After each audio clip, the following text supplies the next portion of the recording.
I'm Jerry Crow with the Pacifica Historical Society and today's host of Footprints of Pacifica, the weekly show where we get together to discover and explore the lure and lore of lovely Pacifica, its character and its characters. Our guest today is John Maria, a longtime member of the Pacifica Historical Society and an integral member of the team that's involved with restoring car 1409, the last passenger car built for the Ocean Shore Railroad. Now, this is an ongoing project. First, I want to welcome you here, John. Good to be here, Jerry. We've been working on it for years, and it's involved us in a lot of struggles. We're going to show you a video later on about the move itself from the location where we've been working on it for years. But first, I wanted to talk a little bit about the process we've gone through to get it where it was. It was on Shamrock Ranch. We're very grateful to the Shamrock Ranch people, Dana Denman and Peter Vasquez, for allowing us to place it there, work on it. It's been very helpful. So the first big move was from Sebastopol down to that location, and then we found that a lot of, I would say a lot more work needed to be done on it than at first we had hoped. So John, why don't you tell us a little bit about some of the what we discovered under the floor and the various fixes we've made. Well, the car body of the train rests on two I-beams running the length of the car, to which at either end are the couplers of the train car.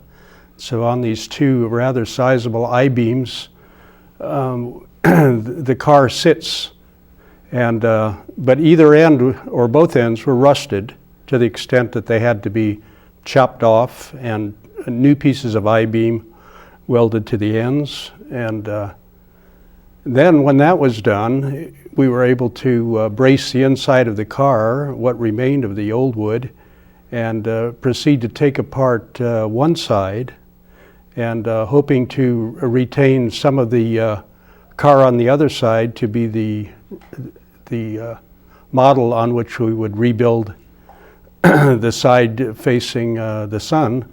And so we've now accomplished that, at least under the guidance of Scott Lindner, who is the chief engineer on the project. Yeah, Scott, our project manager, has had previous experience.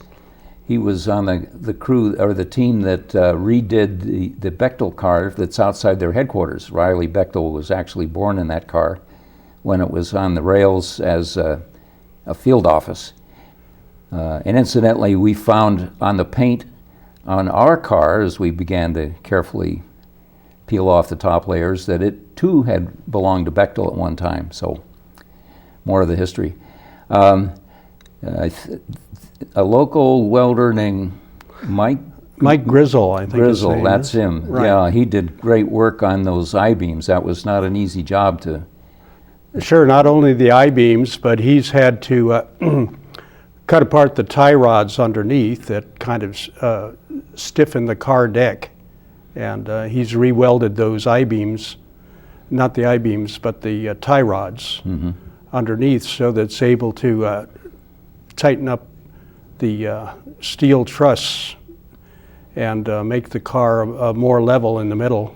But so far to date, Scott has milled the posts, the oak posts that are located between all of the windows of the train car, and that's the major vertical support. And then he's put on the siding. So siding and oak posts are done throughout the car, and no finished paint is put on it yet, and no finished floorboards, though we have put some floorboards in to replace the old floor. And the roof is in need of some work still, even though we've done a lot of the coving on part of the train roof. So we got a ways to go, but we do know where we're going, I think. And let's give folks a look at the video that's been made of moving the car from its present location to a safer place. Unfortunately, vandals had started coming by, and once the audience sees the car itself, they'll understand some of the references we make to the elements of its construction. So let's take a look at the video.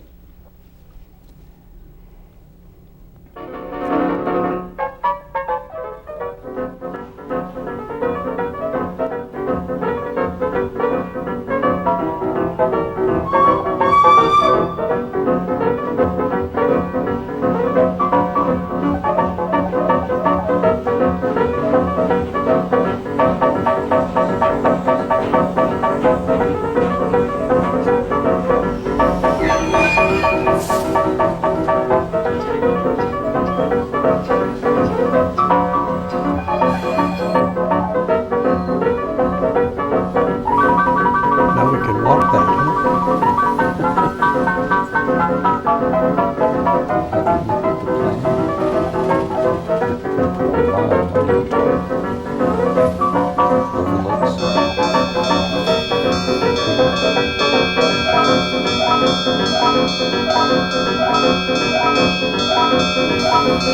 That kind of looks like our station. It was, right? Ocean Beach, it said on the post.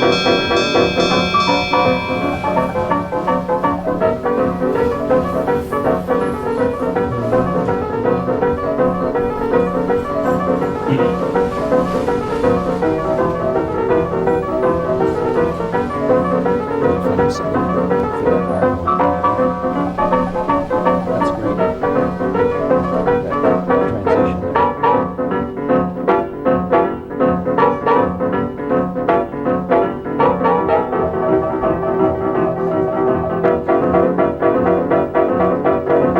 That transition.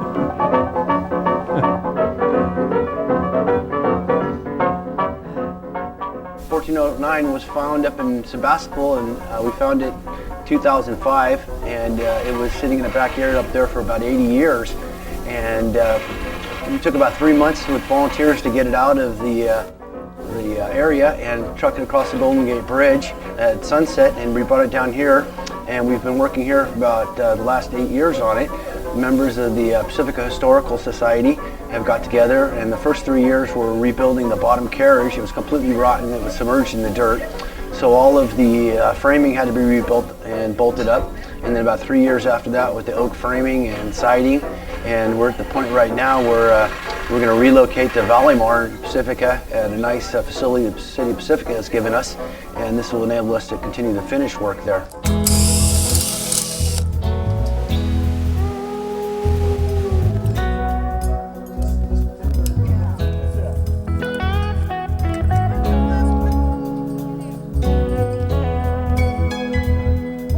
The reason we're moving is this. When first we came down to Pacifica, after getting the car in Sebastopol, bringing it all the way down, the city said that we would need to get a $1,600 permit in order to work on the car in Pacifica. So we accepted the offer from Shamrock Ranch, and we put the car here graciously. Thank you, Shamrock Ranch. It's been here for all these years. We've worked on it.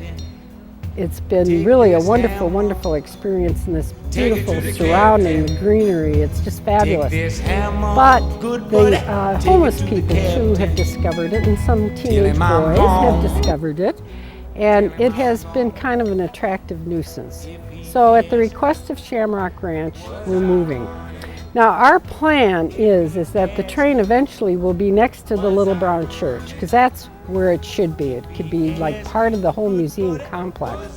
But in the meantime, we are accepting the offer from the city to move it to the new sewer plant. It'll be protected there, and they have a nice concrete pad, and they have places that we can store things. So we're accepting their offer. So in anticipation of the move, we are getting together here today first to take down the tent. Once we take the tent down and secure that, then they'll jack the train up and get ready to have it hoisted onto a flatbed. That is going to be moving day. That'll be very dramatic, and it'll be lots of fun to see the train move through the city again, even if it is on a flatbed. So that should be exciting. We've worked on it a long time, and it's been slow, very slow progress, but it's very meticulous. And they're doing a first-class job of restoration. It's going to be really the pride of the coast side. This is, of course, as everybody knows, this is the only remaining car from the Ocean Shore Railroad that's still in existence. So we're really proud to have it, and we think it's really worth preserving. As we know, the railroad created Pacifica. All of the little towns joined together to form the city of Pacifica, and they were all originally railroad stops, such as Valimar, Tobin Station, Pedro Point, Edgemar. All of these places were originally little towns. So they linked together, formed the city of Pacifica in 1957, and of course we give the railroad credit for starting all these little towns. So thank you.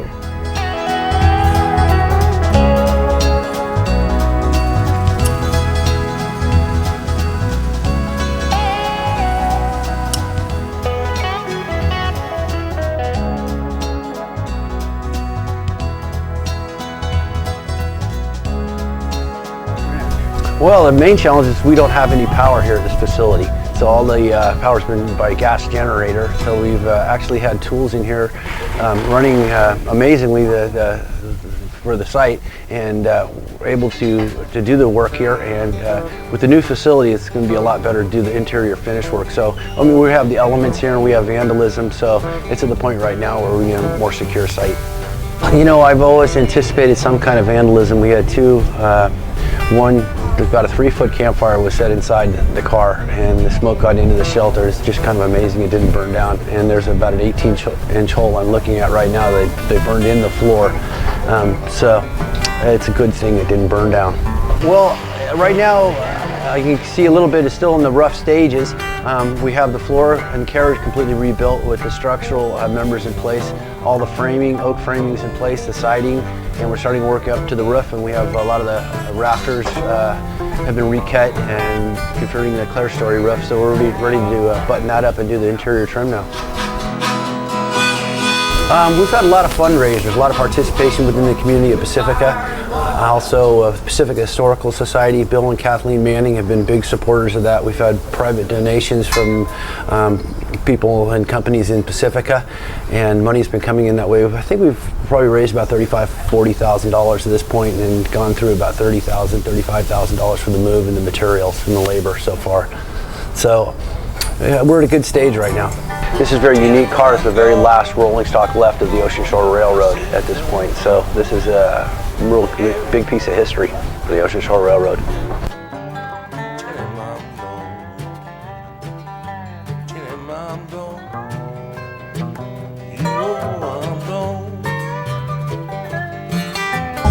Yeah, before the tunnels. You just go up here to the first turn like that, and I think there's you can pull off on the easement of the road and flip around. So when we get down here, Ed, I'll tell you on the CB, and you just cut across the freeway, you know, and go up the freeway, and then just before you get to the tunnel or wherever you can spin around, and then let me know you got them stopped or, you know, slowed down so I can come out, okay? We're going to have a bunch of our trucks and vehicles along with it, a regular cavalcade. Kind of half mystical, historical event.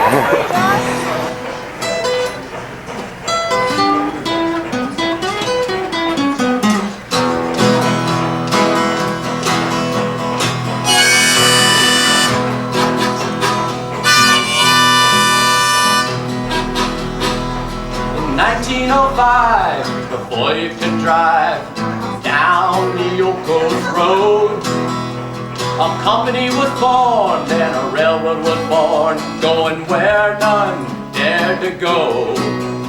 It's Golden Gate South on a hair-raising route, across the Devil's Hillside. It was a breathtaking, knee-shaking. We're gonna make it. That's the main thing. All aboard the ocean shore, jumping down the Yokos line, like the way that she did when when your granddad was a kid on the ocean shore, 1409.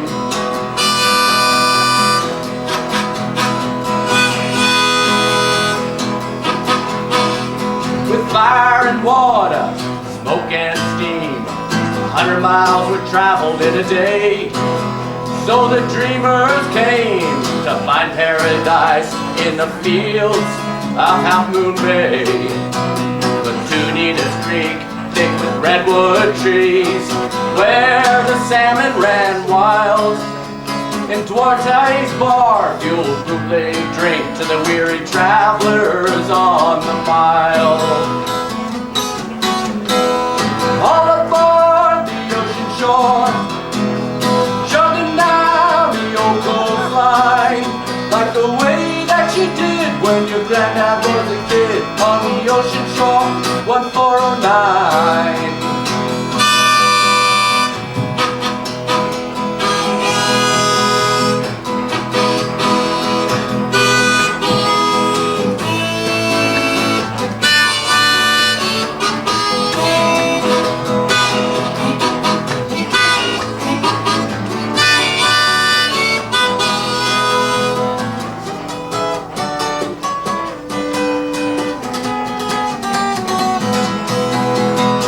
Profit was the elixir, but nature was a trickster as that mountain began to slide.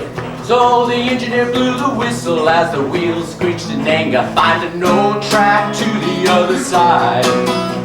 So if you drive on the Highway 1, pause to reflect on the view. You're traveling on the ocean shore right away, dreams that have come true.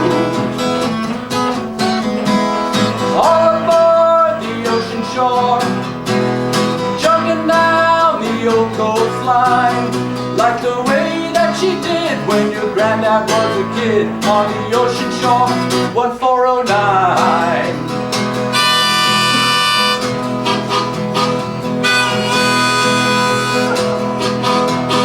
On the ocean shore, 1409. On the ocean shore, 1409.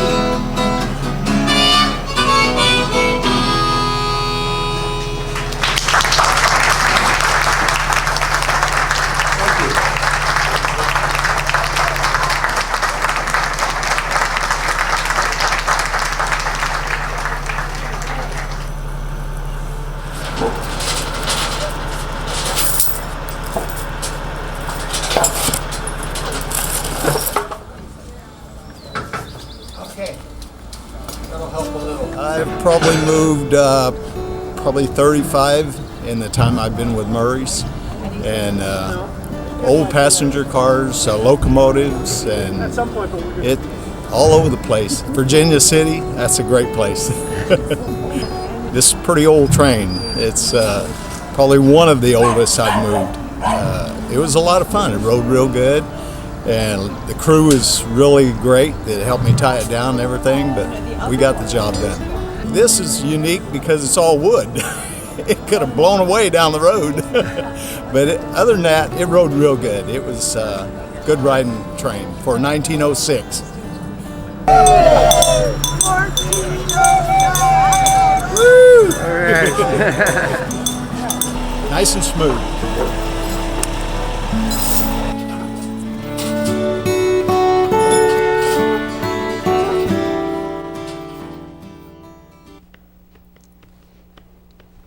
It's not on. Well, John, that was quite a move we made. Tell us a little, though, about how you first got involved in the project of the rail car. There was a beautiful video about the move that I missed the whole thing, and I certainly enjoyed seeing that. But I first, I was working on the Little Brown Church, and then Kathleen was researching the railroad car and found it along with Scott up in Sebastopol. And I didn't have much to do with the preparation of the train car when it was in Sebastopol, or Petaluma was it? Sebastopol is right. Sebastopol. Yeah. But I did bring down a truckload of iron parts, I think, tie rods, I believe it was, across the bridge. So that was my first involvement with it. And then, of course, once it had settled into the Shamrock, I participated in stripping old wood off of the train car and stripping paint from the old wood, and we just continued and kept posted with the work parties and kept getting into different projects on it. Well, Scott was rebuilding the sides. I was crawling around underneath trying to save some of the beams from replacement by injecting them with plastics, which seemed to be kind of futile after the while because the plastics would run off and out from the area that they were needed in. Well, if it stabilized any part of the wood under there, that saved us a big expense, because those beams are, many of which we did buy, are really on the expensive side. Right. And so that's what I was attempting to do, is kind of cut down on the work. Though I don't think it's suitable to be a roadworthy car anymore. You know, it'll look nice setting on its trucks if we get trucks for it. Yeah, we hope to park it in a convenient place, like this one shown in the painting that you made. Yeah, here's an illustration of the car sitting next to the Little Brown Church. The Historic Society feels that that's an ideal location, and it looks good in the drawing anyway. But actually, the train track was actually located about 50 foot in front of the Little Brown Church. Where Highway 1 now is. Yes, kind of in the depression where Highway 1 is, yeah. Just right along in here. Yeah, so that would be... so that little car was running right down the track. That would be the ideal spot. Each museum would help support the other, and people would find a lot of interest there, we think. Right, we'd have the Town Museum and the Ocean Shore Railroad Museum right on the corner across from it. So we have a ways to go. It's going to involve a lot more fundraising. As Scott said, we've got tens of thousands in it already, and it'll take at least that much again, I believe. But it's something we know how to do. So well, I would say it's under control. We have the major structure and the shell. And now we need to do the more fine work, like the window frame. Each window has a framework which is unique to the railroad car. And of course there is more roofing work to be done. And wherever we could, we saved bits and pieces, some of the windows, some of the framing, sure, a lot of the hardware. Some things we'll have to figure out how to fabricate when the time comes, like the railing at the rear of the car. I don't think we'll be able to find anything like that without building it from scratch. We'll have to find the trucks for it, that is the wheels. They're available when the time comes. We'll just have to raise the money to get a hold of some. So it'll be the real deal when it's done. And generally, I think our vision is that half of the interior will look like the original as much as we can make it. And the other half will be devoted to museum displays of coastal railroading. Well, hopefully there will be some volunteers, or yeah, soon to be volunteers watching, and maybe even someone who can come up with an ironwork for the ends of the train car. There are skilled people around like that. So let's see what we might not have covered yet. The roof, we'll need to get working on the roof one of these days. That involved originally some specialty treatment. The redwood tongue and groove, I believe, was steamed before being put in place because it has a nice continuous curve to it. But again, I think that's something we can figure out how to do. And meanwhile, we'll have to reconstruct the tent structure over it for the coming winter season. That's right. We didn't show a picture of that, but there was an unseasoned like rain a while back, and we just gathered some guys together and dragged the tarp over the top and tied it down with rope. But we'll have to put the frame up and get it properly protected. So there will be chores for every level of skill. Let's see. Well, I'd like to see some seating found, some of the original passenger type seating for this train car too. Not that we'd fill the entire car. It may have been the type that people had seen on the Key system years and years ago, the electric trains that ran back and forth between East Bay and San Francisco, which had wicker backs. I'm not certain, but you might have to go to China to find the craftsmen who could do that sort of thing. But we'll find out how to do it and get it done. So we do want to encourage any Pacificans or even anybody along the coast that wants to get involved in this project to get in touch with us. And we have a website where that would be possible. pacificahistory.org. It's got various buttons on it, and push the one that has to do with the Ocean Shore Railroad project, and it'll give you how to get in touch with us, how to get in touch with our project manager, Scott Lindner, and let us know just what days of the week you're available and what kind of skill you might be able to bring to the project, and then we'll try to get organized and get back in touch with you.